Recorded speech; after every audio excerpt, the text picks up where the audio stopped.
Perdón, comienza. ¿Quién va a comenzar?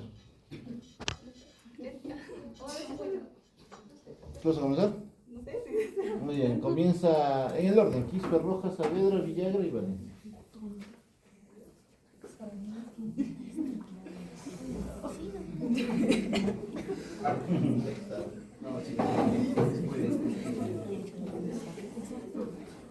La última no valió responder. Buenas tardes, doctor. Buenas tardes, compañeros. Comenzaremos acerca de lo que es la producción del páncreas. El páncreas es una glándula que se encuentra tanto a nivel retroperitoneal. Esta va a ser mixta, tanto que va a tener funciones exocrinas como endocrinas. Nos va a ayudar sobre todo en lo que es la regulación del metabolismo, en el uso de lo que son los diferentes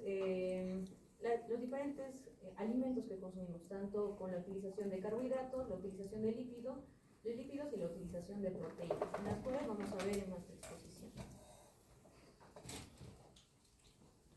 Okay. Primero, comenzando con lo que es el páncreas. El páncreas va a ser una glándula grande con una función tanto como endocrina y exocrina. La función endocrina va a ser utilizar sobre todo secretar lo que es la insulina y el glucagón. ¿Cómo vamos a secretar? Por medio de lo que es los islotes de Langerhans. La función exocrina va a ser lo que es la secreción del jugo pancreático, que se va a producir alrededor de 1 a 1.5 litros a nivel diario. Este jugo pancreático va a contener enzimas digestivas y bicarbonato sódico que nos van a ayudar a lo que es la digestión de diferentes alimentos, y esto se va a dar o va a ser secretado en respuesta al consumo de alimentos. ¿Cuál es la estructura del páncreas a nivel exocrino? Va a estar compuesto por lo que son los acinos pancreáticos. Estos se van a encargar de la secreción de diferentes enzimas digestivas pancreáticas, como lo que es la amilasa en la digestión de lo que son los carbohidratos, la lipasa en la digestión de lípidos, la tripsina y la quimiotripsina en la digestión de proteínas, que veremos adelante. Estos van a ser secretados hacia lo que son los conductos pancreáticos. Vamos a tener dos tipos de conductos pancreáticos, los pequeños y los grandes. Los pequeños van a liberar lo que es el bicarbonato de sodio y los grandes van a llevar las diferentes enzimas digestivas. Entonces, la secreción va a ser tanto de enzimas digestivas como bicarbonato de sodio. Estas van a viajar por medio del conducto pancreático principal, o también llamado conducto de Wilson. Este conducto se va a unir al colédoco, como podemos ver, antes de entrar al duodeno. Para salir hacia el duodeno vamos a salir por un punto llamado la ampolla de Vater, que va a estar rodeada por lo que es el esfínter de Otto. Entonces, cuando la secreción va a aumentar, cuando el quimo va a llegar a las primeras porciones del duodeno. La secreción va a depender tanto también de lo que consumimos. Si lo que vamos a consumir va a ser ácido, se va a secretar más bicarbonato de sodio. Si lo que consumimos son más proteínas o grasas o lípidos, se van a secretar más enzimas digestivas. Ahora, en cuanto a las enzimas pancreáticas digestivas, estas van a digerir los diferentes tipos de alimentos como proteínas, carbohidratos y lípidos. Y también vamos a lo que es secretar el bicarbonato. El bicarbonato que nos va a ayudar a neutralizar la digestión, sobre todo del ácido graso, que va a pasar del estómago hacia el duodeno. Esto va a hacer que la digestión se neutralice y haya un ambiente mucho más alcalino para una digestión óptima.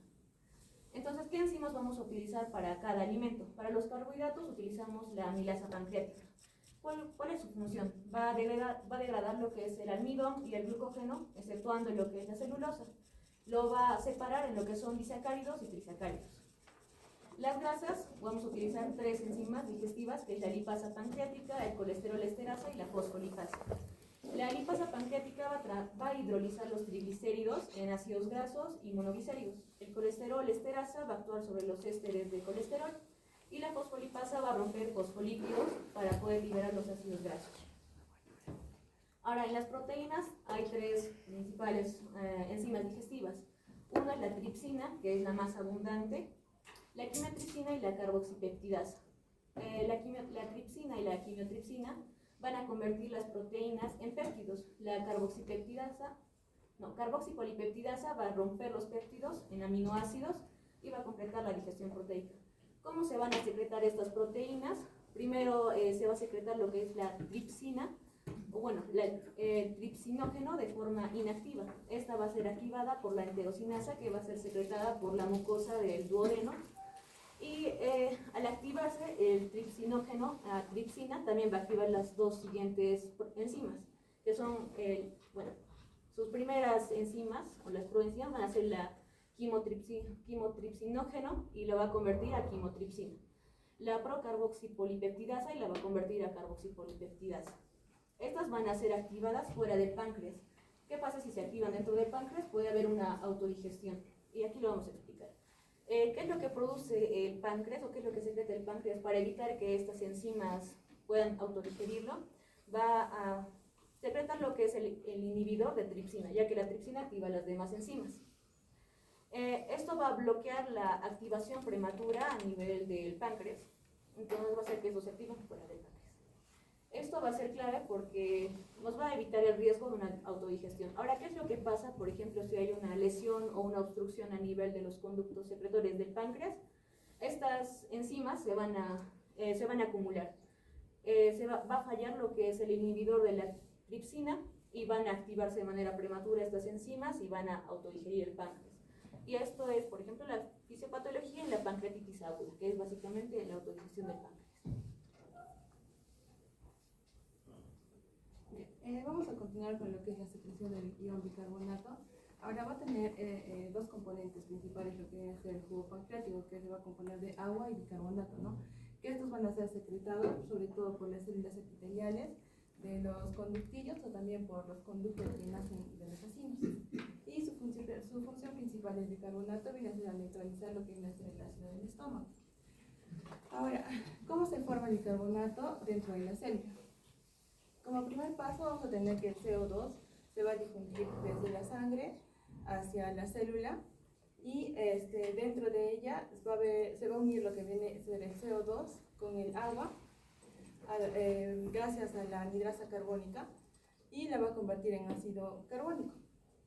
Ahora, se disocia en lo que viene a ser un hidrógeno y un bicarbonato, ¿no? Además que va a entrar el bicarbonato desde la sangre hacia el cotransporte, por el cotransporte de sodio. Ahora, como paso 2, también hay un intercambio de lo que viene a ser el bicarbonato con el cloro, donde el cloro se secreta a la luz del conducto y se va a intercambiar por cloro, ¿no?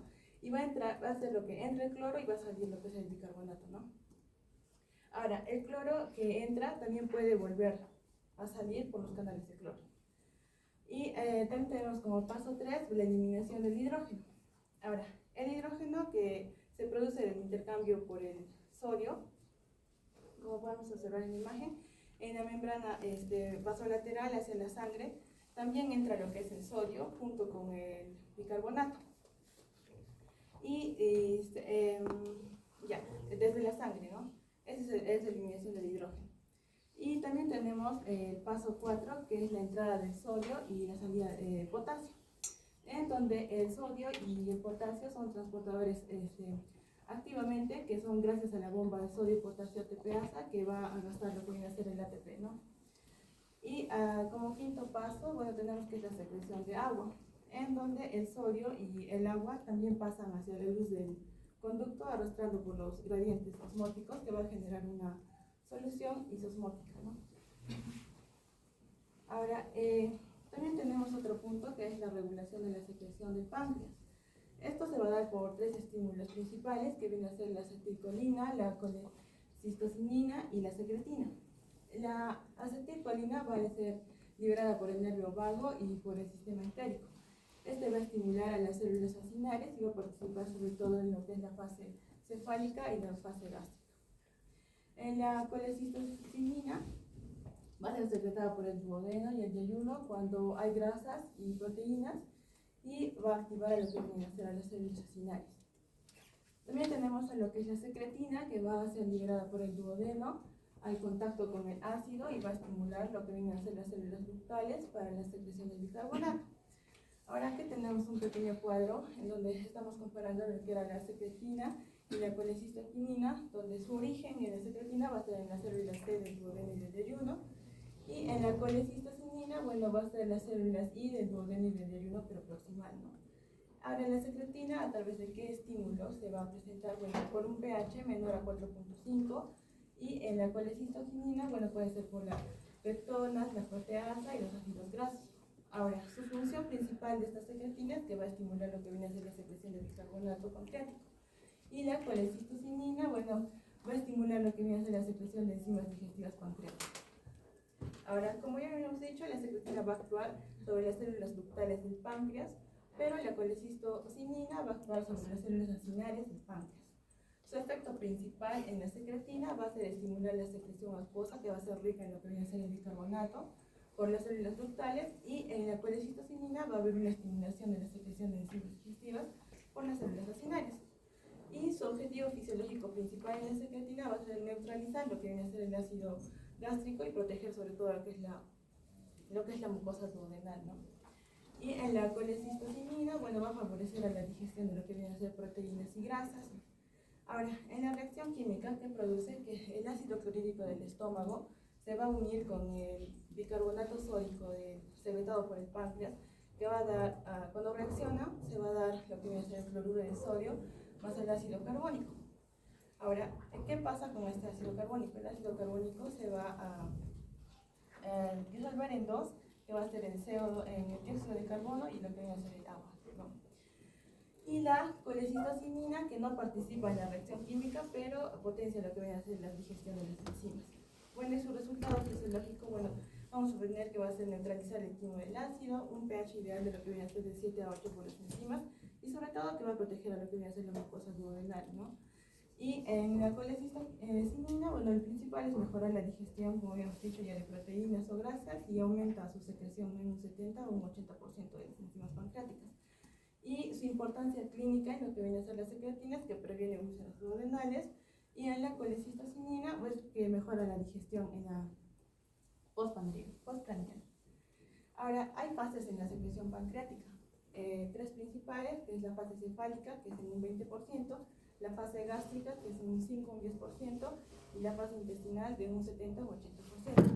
Esta fase cefálica se va a dar por un estímulo nervioso, o sea, el olfato, la visión, los pensamientos de comida, que se va a dar por una liberación de acetilcolina en la secreción enzimática moderada, ¿no? Y en la fase gástrica ya también va a haber una continuación del estímulo vagal por la distensión gástrica. En la fase intestinal vamos a tener que la secretina va a ser una secreción de bicarbonato, y la colecistocinina va a ser una secreción que también por las enzimas digestivas.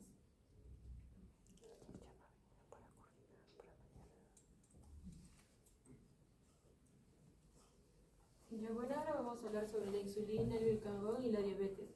Recordando que el páncreas, aparte de que tiene funciones digestivas, va a llegar a secretar tanto la insulina como el glucagón, las cuales van a llegar a ser esenciales para la regulación del metabolismo tanto de la glucosa, los lípidos y las proteínas. Aparte de que secrete estas dos, va a llegar a secretar tanto la milina, la somatostatina y los polipéptidos pancreáticos, de los cuales aún no se llega a especificar sus funciones. Con respecto a la insulina y sus efectos, históricamente se le conoce a la insulina como que está asociada al azúcar en sangre, los cuales tienen efectos sobre el metabolismo de los hidratos de carbono. Si hay anomalías en el metabolismo del lipídico, va a llegar a provocar tanto acidosis como arteriosclerosis, los cuales llegan a ser importantes tanto para la morbilidad y la muerte con respecto a la diabetes mellitus. Con respecto se llega a asociar a la hormona con respecto a la abundancia de energía, y esto es a través del consumo de los alimentos a partir de un exceso de hidratos de carbono, lo cual va a hacer que haya un incremento de insulina. La insulina llega a desempeña una función con respecto al almacenamiento de energía, y esto va a ser a través del glucógeno, tanto en el hígado como en los músculos. En caso de que haya un exceso de los hidratos y no se puedan almacenar, esto se va a llegar a convertir en grasa, y se va a llegar en grasa en el tejido adiposo. Con respecto a las proteínas, la insulina llega a ejercer un efecto directo sobre estas, lo cual va a hacer que haya una mayor absorción, y estas se llegan a transformar en proteínas. Y la insulina también llega a inhibir la degradación de las proteínas. Con respecto a datos un poco químicos de la insulina, vemos que su peso molecular va a ser de 5.808 daltons. Su composición de esta llega a ser a través de dos cadenas de aminoácidos que van a llegar a ser unidas por enlace de disulfuro, en este caso que vamos a ver acá. Y en caso de que estas se separen, se va a llegar a omitir su efecto. Con respecto a la semivida plasmática, esta llega a tener aproximadamente 6 minutos en el torrente sanguíneo. En caso de la síntesis de la insulina, vamos a ver que esta se va a llegar a sintetizar en las células beta, junto a la maquinaria habitual para la síntesis de proteínas. Primero vamos a ver que van a estar en los ribosomas acoplados al retículo endoplasmático, lo cual van a traducirse en el ARN de la insulina, formando una preinsulina, el cual llega a tener un peso aproximado de 11.500. Esta preinsulina se va a llegar a desdoblar en el retículo endoplasmático, formando la proinsulina, que es la imagen que se observa arriba, la cual va a constar de 3 cadenas, tanto la cadena A, la cadena B y la cadena C, que van a estar unidos por enlaces de sulfuro. La mayor parte de esta proinsulina se va a llegar a absorber mediante una decisión en el aparato de Golgi, formando en sí la insulina, en la cual anteriormente vimos que va a estar formada por 2 cadenas, la A y la B, en la cual va a estar unidos del disulfuro y una cadena C. La insulina y el péptido C se van a llegar a empaquetar en los gránulos secretores y van a llegar a ser secretados, y aproximadamente de un 5 al 10% de estos llegan a ser en sí la preinsulina, y recalcando que la preinsulina y el péptido C no llegan a carecer una actividad insulínica. El péptido C llega a tener una estructura de una membrana que llega a desencadenar por lo menos 2 sistemas enzimáticos que llegan a ser tanto la adenosina trifosfato de sodio de potasio y el óxido nítrico sintetasa endotelial. Recuerda que la mayor parte de la insulina que va a ser liberada va a llegar a circular libremente en caso que no esté formada o no esté ligada a las proteínas transportadoras, lo cual estas van a llegar a desaparecer de unos 10 a 15 minutos. Y el resto de la insulina que va a llegar a ser degradada por una enzima de la insulinasa, excepto las que van a estar unidas a los receptores de las células efectoras. Con respecto a la activación de esta, vamos a ver que para que haya un efecto tiene que unirse y activarse a la proteína receptora de la membrana. Y recordad que los receptores de la insulina van a ser 4 subunidades, 2 unidades beta que van a llegar a atravesar la membrana celular, y las 2 unidades alfa que llegan a estar unidas por los puentes del disulfuro. La insulina se va a llegar a unir a las subunidades alfa, lo cual va a generar que van a estar también unidas, al estar unidas por los puentes, van a llegar a generar una autofosforilación, lo cual esta va a hacer que los receptores beta activen a la tirosina sinasa, y esta a la vez va a llegar a activar otros sustratos, por ejemplo a los sustratos de receptor de insulina, los cuales pueden llegar a sintetizar síntesis de grasa, proteínas o glucógeno. Estas enzimas pueden tanto activar o inactivar a otras, y este va a ser el mecanismo por el cual van a llegar a hacer el metabolismo tanto de los hidratos de carbono, de los lípidos o de las proteínas. Con respecto a los efectos que llega a estimular la insulina, llega a ser tanto el incremento de la captación de la glucosa, que esto va a ser a través de la unión de la insulina a sus receptores de la membrana. La membrana se va a hacer más permeable tanto para los aminoácidos y para los iones de potasio y fosfato, lo cual va a ser un incremento de su transporte de estos. Y en caso de unos 10 a 15 minutos posteriores, los efectos van a llegar a ser mucho más lentos, lo cual van a llegar a causar actividades en las enzimas. También llega a durar durante horas o días, pero estos llegan a tener también efectos más lentos.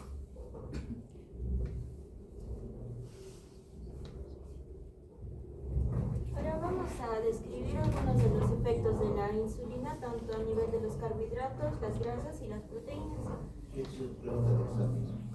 Ya, aquí tenemos primero cómo es el efecto de la insulina sobre el metabolismo de los carbohidratos.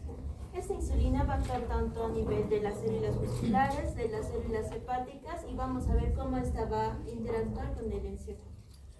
Ahora, a nivel de las células musculares, principalmente vamos a ver que estas células musculares, cuando están en reposo, no van a usar glucosa, sino que van a usar los ácidos grasos como la principal fuente de energía, ya que sus membranas son poco permeables a la glucosa. ¿Pero en qué momento va a usar la glucosa como fuente de energía?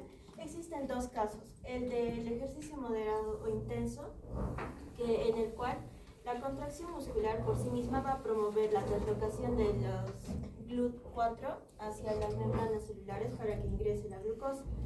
Y por otro lado, vamos a tener al postprandial cuando hay una ingesta de alimentos, sobre todo si está rica en carbohidratos.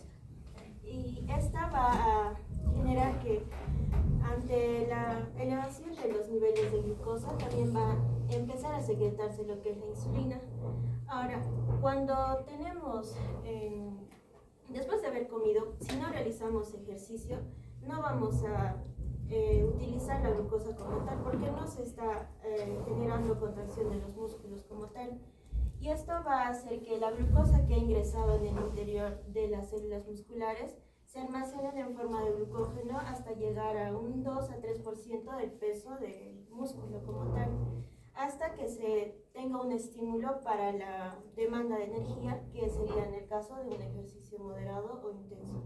Aquí podemos ver en un gráfico cómo es que actúa la insulina a nivel de las células musculares. Aquí podemos ver que en la parte inferior tenemos a la glucosa extracelular y en la otra parte tenemos a la glucosa intracelular. En el caso de que no se utilice insulina, a pesar de que los valores de la glucosa extracelular estén muy elevados, no va a ingresar al interior de las células. Pero cuando tenemos insulina, vemos que los valores de la glucosa intracelular empiezan a elevarse. Ahora, a nivel de las células hepáticas, esta va a servir tanto para la captación, el almacenamiento y el uso de la glucosa. En el caso del almacenamiento, esta va a almacenarlo en forma de glucógeno hasta llegar a unos 5 a 6% del peso del hígado como tal.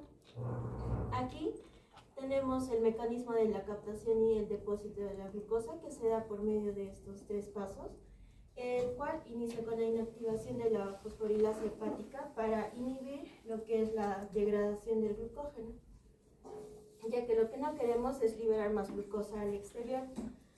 Otro es la estimulación de la glucosinasa, que va a fosforilar la glucosa para que esta, una vez que ingrese a las células, ya no pueda salir como tal y quede atrapada dentro del hepatocito. Ahora tenemos la activación del glucógeno sintasa, que va a formar como tal el glucógeno a partir de la glucosa. Ahora, este proceso de la liberación de la glucosa es inverso a lo ya mencionado anteriormente, ya que después de haber ingerido comidas, en este caso, la glucosa va a ir descendiendo a medida que pasa el tiempo entre periodos entre las comidas. Esto es necesario ciertos procesos para mantener los niveles de glucosa normales. En este caso vamos a ver que va a disminuir tanto la secreción de la insulina, ya que lo que no queremos es que ingrese más glucosa dentro de las células, porque esta poco a poco va a ir descendiendo. Se interrumpe también la captación y la síntesis del glucógeno, ya que esta necesita mantenerse dentro de los valores normales a nivel del plasma, y se activa la fosforilasa hepática para la liberación de glucosa a partir del glucógeno y la activación de la glucosa fosfatasa para la liberación de glucosa libre. Ahora, a partir de alrededor del 60% de la glucosa que se ha ingerido por medio de los alimentos se va a depositar, y este mismo va a liberarse posteriormente después de las comidas. Ahora, en el caso de que los valores de la glucosa superen tanto en el momento del almacenamiento a este glucógeno de 5 al 6% del peso, va a formar también lo que son los ácidos grasos. Aquí también se va a inhibir lo que es la gluconeogénesis, ya que en este caso va a requerir de aminoácidos para generar este proceso. Y vamos a ver más adelante que la insulina también interviene en lo que es el proceso de la formación de proteínas. Ahora, ¿qué ocurre a nivel del encéfalo? En el encéfalo como tal hay una baja sensibilidad a la insulina. ¿Qué quiere decir? Que esta por lo general es muy permeable a la glucosa y por tanto no va a necesitar de insulina para que esta pueda ingresar al interior de las células. A su vez vamos a ver que la principal fuente de energía para las células en el encéfalo viene a ser la glucosa, a diferencia de los aminoácidos o de los ácidos grasos. importante mantener sus valores normales, ya que en el caso de que se genere una hipoglucemia severa en un rango de 20 a 50 miligramos por decilitro, se va a producir un shock hipoglucémico caracterizado por una irritabilidad nerviosa progresiva, hipotimia, convulsiones, incluso el coma.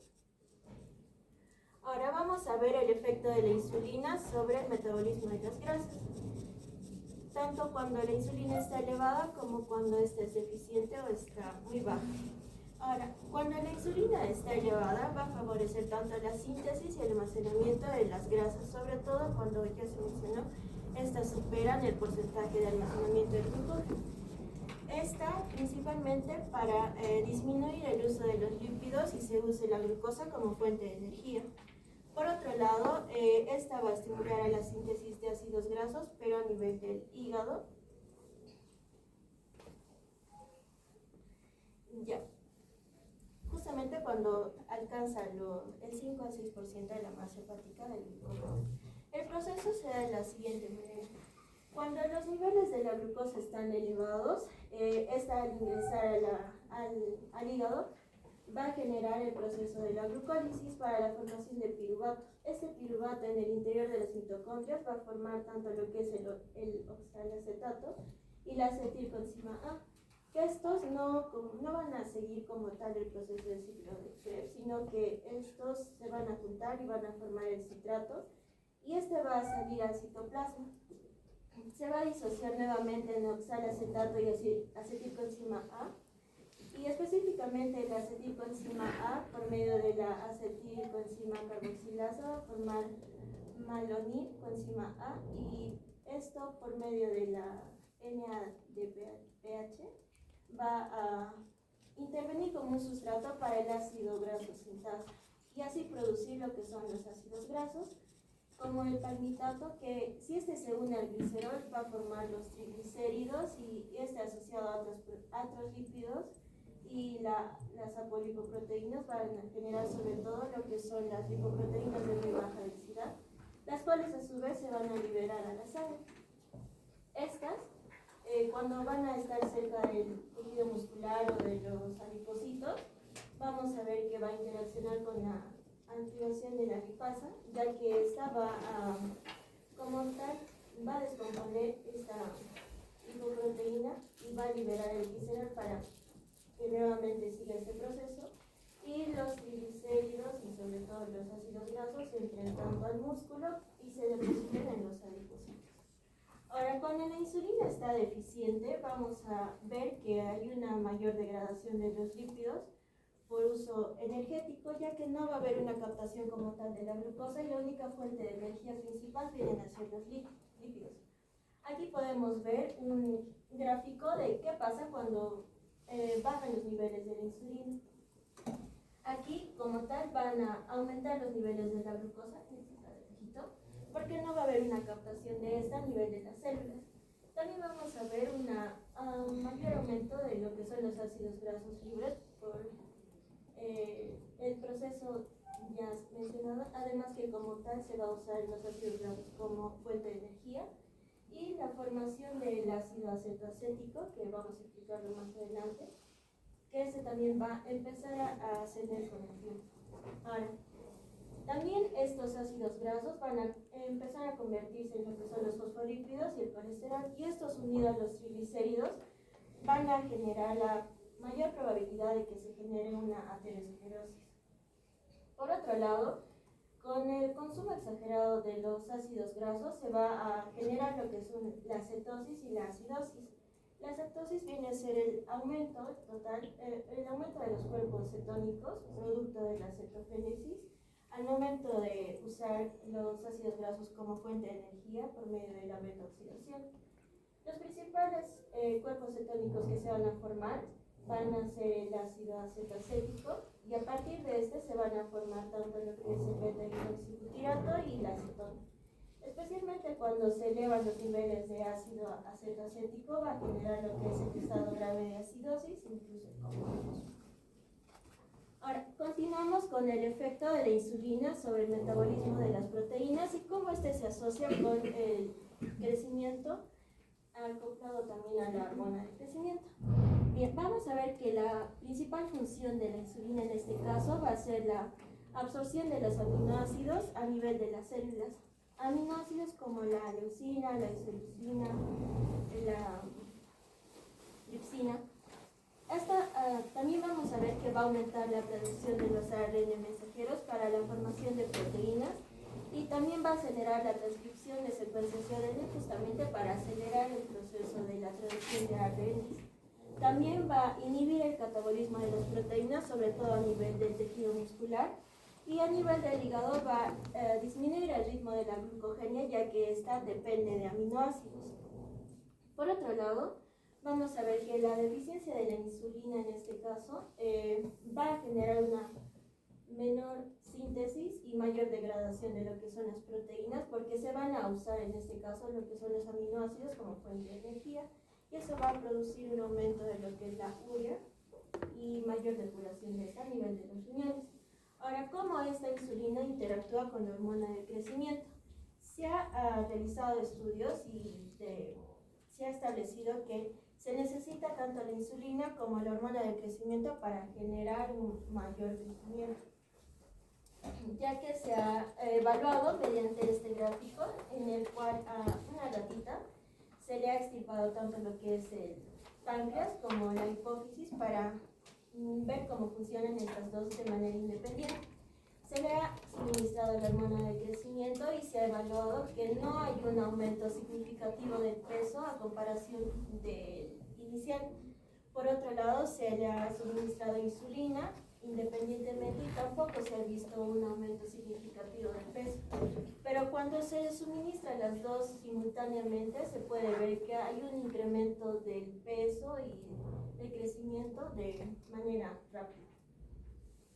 Y esto se podría decir que se debe a que cada una de estas hormonas ayuda a lo que es la captación de diferentes tipos o específicos de aminoácidos. Ahora, con respecto a los mecanismos de secreción de la insulina, esta principalmente ocurre cuando la glucosa está elevada en la sangre. Bien, aquí tenemos que la glucosa cuando está elevada va a entrar sobre todo por los canales GLUT2 a las células beta del páncreas. En este caso, la glucosa que ha ingresado a las células por medio de la glucosinasa se va a transformar en la glucosa 6-fosfato y después por la glucólisis y la fosforilación oxidativa va a generar lo que es el aumento de la producción del ATP. Cuando los niveles de ATP están elevados, va a generar el cierre de los canales de potasio dependientes de ATP. Esto va a despolarizar a la membrana de las células beta y posteriormente va a generar la apertura de los canales de calcio. Este calcio en el interior de las células va a generar la liberación de las vesículas que tienen en su interior la insulina y estas posteriormente se van a fusionar con la membrana de las células y así liberándose hacia la sangre. Ahora, con respecto al control de la secreción de la insulina, principalmente está dado por el aumento, el incremento de la glucosa en la sangre. Cuando se incrementa la glucosa se van a generar dos fases. La primera fase que ocurre entre los 3 a 5 primeros minutos, en este caso se da la liberación de la insulina ya almacenada previamente y estos llegan incluso a niveles de 10 veces su valor normal. Ahora, en la segunda fase que ocurre entre los 15 minutos a las 2 a 3 horas, se genera lo que ya también es la liberación de las vesículas que quedaban y también la síntesis de nueva insulina. Por tanto, cuando existe una glucosa elevada va a generar una mayor producción o liberación de insulina, que esto va a generar posteriormente la mayor captación a nivel celular para normalizar así los niveles de glucosa y esta posteriormente va a disminuir su secreción una vez que se haya estabilizado todo. También tenemos otros factores que pueden generar la liberación de la insulina, como ciertos aminoácidos como la arginina y la lisina, pero estos necesariamente necesitan actuar con la glucosa, ya que en estos casos va a facilitar la síntesis proteica. Ahora, a nivel del tracto gastrointestinal vamos a tener a las ingredinas GLP1 y GLP.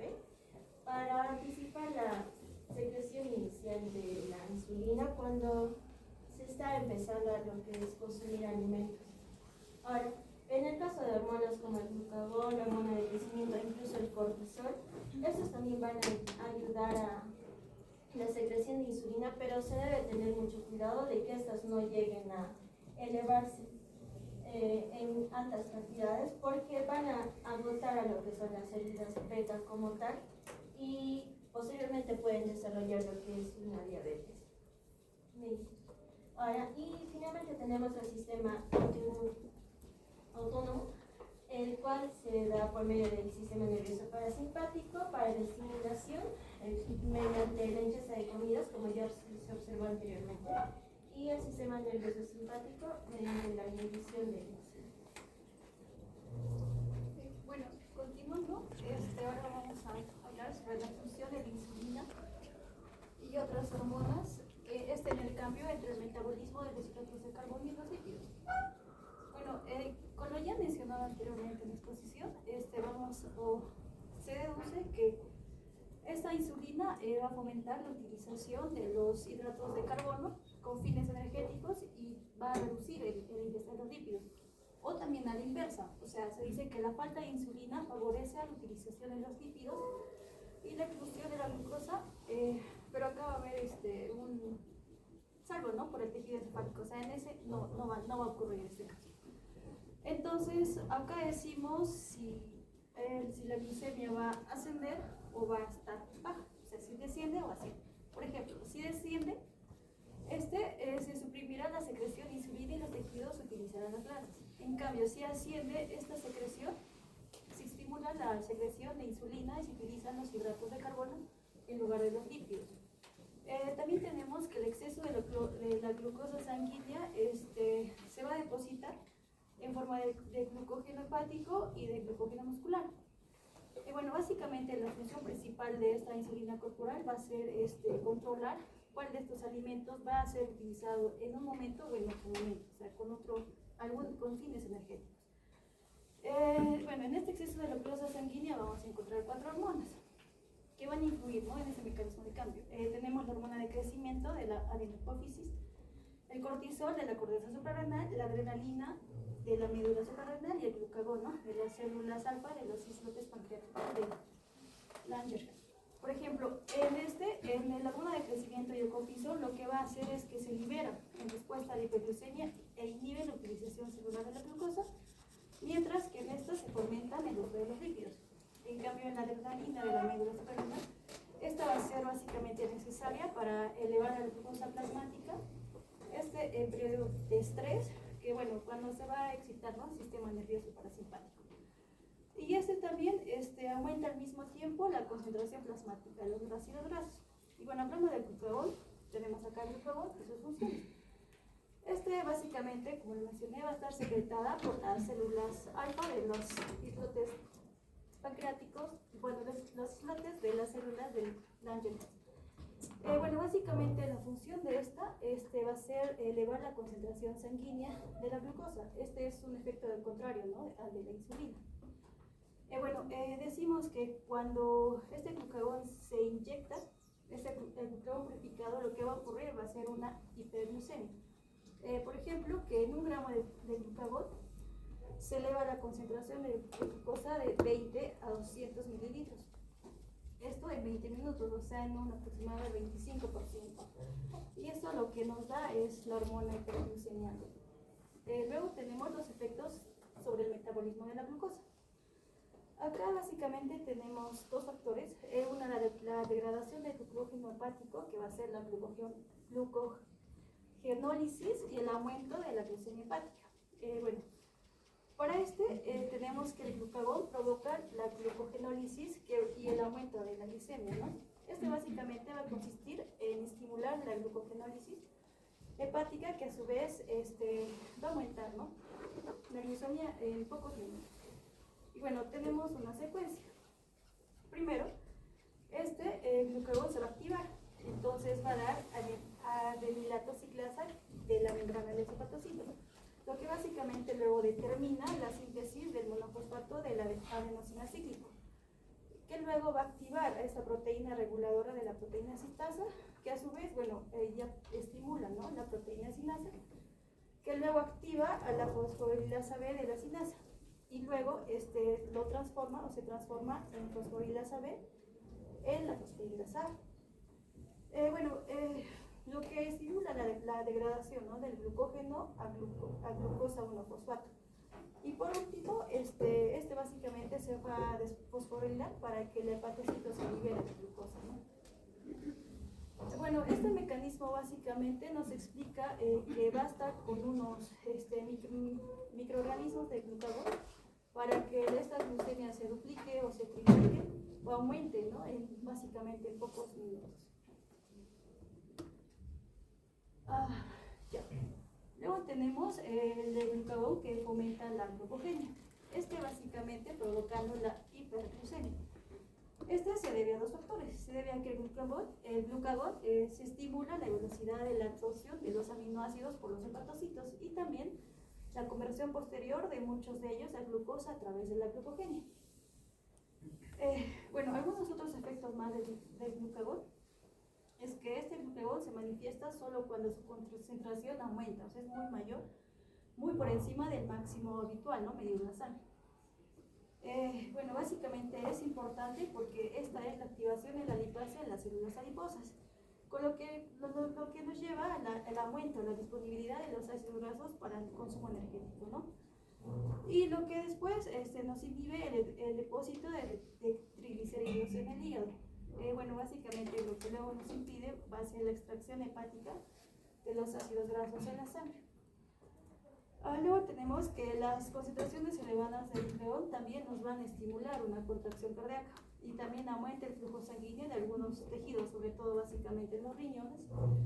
Ellos también favorecen la secreción biliar y inhiben la secreción de ácido clorhídrico por el estómago. Luego tenemos la regulación de la secreción de glucagón.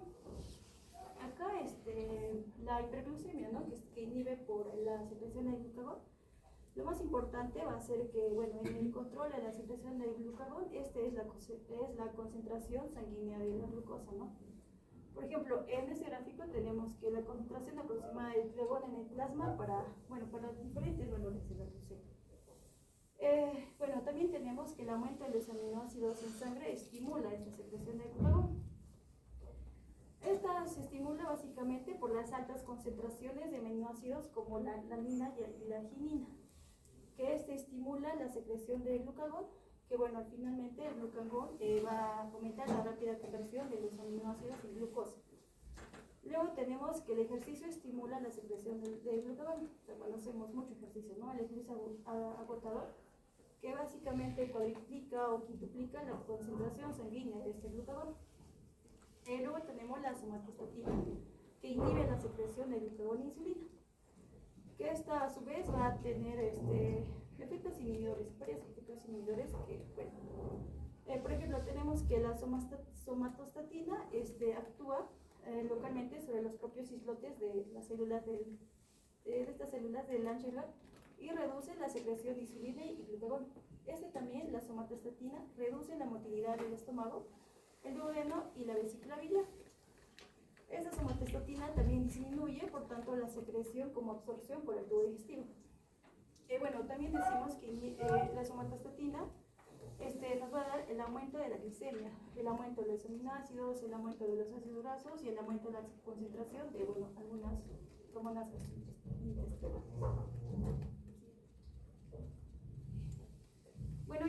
Básicamente para culminar, tenemos un resumen de la regulación de la glucemia, que la concentración de glucosa oscila entre 80 a 90 mililitros por la mañana antes del desayuno, pero después va ascendiendo, que llega hasta de 120 a 140 miligramos por mililitros a las primeras horas de la digesta, ¿no?, de una comida. Acá vamos a tener 4 mecanismos implicados. El hígado va a funcionar como un importante sistema, ¿no?, como amortiguador de esta glicemia, que básicamente la glucemia se aumenta después de una ingesta y el ritmo de expresión de la insulina también aumenta. Tenemos también que la insulina y el glucagón operan como sistemas de retroalimentación esenciales estos para mantener la glucosa entre sus valores normales, ¿no? Sus límites normales. Entonces aquí la concentración de la glucosa aumenta y este aumento en la secreción de la insulina reduce la glicemia. Luego tenemos que además que la adrenalina aumenta la liberación de la glucosa por el hígado. Esto es lo que nos ayuda a nos protege, ¿no? Frente a la hipoglucemia intensa. Y por último, que durante ya pasado horas o días, la hormona de crecimiento como el cortisol se libera y nos va a dar una respuesta a una hipoglucemia prolongada. Ahora, ¿por qué es importante la regulación de la glucemia? Entonces nos hacemos la pregunta acá, ¿por qué es tan importante mantener la glucemia constante, dado que casi todos los tejidos pueden pasar a la utilización de grasas y proteínas con fines energéticos cuando falta glucosa? Pues básicamente la respuesta es que la glucosa va a ser el único nutriente utilizado de forma habitual por el encéfalo, la retina y el epitelio terminal de las gónadas. Que esto en cantidades es suficiente para disponer de energía en cantidades óptimas, ¿no? Y por lo tanto, pues decimos que el mantenimiento de la glicemia dentro de los valores normales va a ser esencial para aportar nutrición a todos estos tejidos. Y recordar también que la glucemia no se eleva en exceso por varios motivos. Tenemos que la glucosa puede ejercer una presión osmótica intensa en el líquido extracelular y esto nos podría provocar una deshidratación. También que la concentración de la glucosa excesiva se produce, ¿no? Por la pérdida de la orina y básicamente esta pérdida nos va a producir una diuresis osmótica renal que hace descender, ¿no? los electrolitos y los líquidos.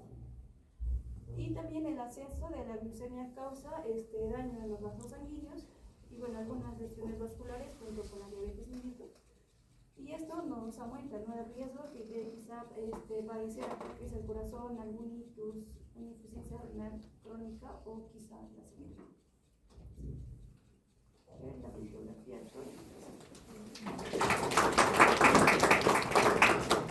Muy bien, 10 minutos de reposo, por favor. ¿Lo corto? Sí.